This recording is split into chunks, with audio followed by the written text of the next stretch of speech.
અર્પિતા પટેલ, આપ જોઈ રહ્યા છો પબ્લિક ઇન્ડિયા ન્યૂઝ ગુજરાતી। સમાચાર મળી રહ્યા છે દાહોદ જિલ્લાના ચંદવાડા ગામની શાળામાં આચાર્યનું વિવાદાસ્પદ વર્તન, જવાબદારી કોણ લેશે? દાહોદ જિલ્લાના ચંદવાડા ગામની પ્રાથમિક શાળામાં આચાર્ય દ્વારા વિદ્યાર્થીઓ પાસે કામ કરાવવામાં આવતું હોવાનો ગંભીર મુદ્દો સામે આવ્યો છે।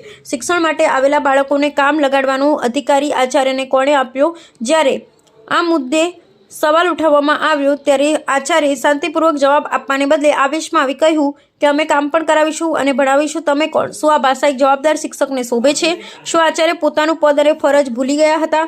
બાળકોના અધિકારોની રક્ષા કોણ કરશે? શિક્ષણ મંદિર ગણાતી શાળામાં જો આ પ્રકારની દાદાગીરી થશે તો બાળકના ભવિષ્યનું શું? આમ આદમી પાર્ટી દ્વારા શાળાની મુલાકાત લેવામાં આવી ત્યારે આખરે આચાર્યએ માફી માંગી હતી, પરંતુ પ્રશ્ન એ છે કે શું માત્ર માફી માંગવાથી બાબત પૂર્ણ થઈ જાય? વિદ્યાર્થીઓ સાથે થયેલા વર્તન માટે જવાબદારી નક્કી થશે? શિક્ષણ વિભાગના મામલે શું કાર્યવાહી કરશે? ચંદવાડા ગામના વાલીઓ અને ગ્રામજનોએ જવાબ જોઈએ છે। બાળકોને શિક્ષણ મળે, શોષણ નહીં, આ અમારી સ્પષ્ટ માંગ છે। પબ્લિક ઇન્ડિયા ન્યૂઝ, જસુભાઈ ગણાવા અને અમે સત્યરી સાથે। પબ્લિક ઇન્ડિયા ન્યૂઝ ગુજરાતીમાં સમાચાર જોવા માટે ચેનલને લાઇક કરો, શેર કરો, સબસ્ક્રાઇબ કરો અને બેલ આઇકન પ્રેસ કરો, જેથી આપને નોટિફિકેશન્સ મળે।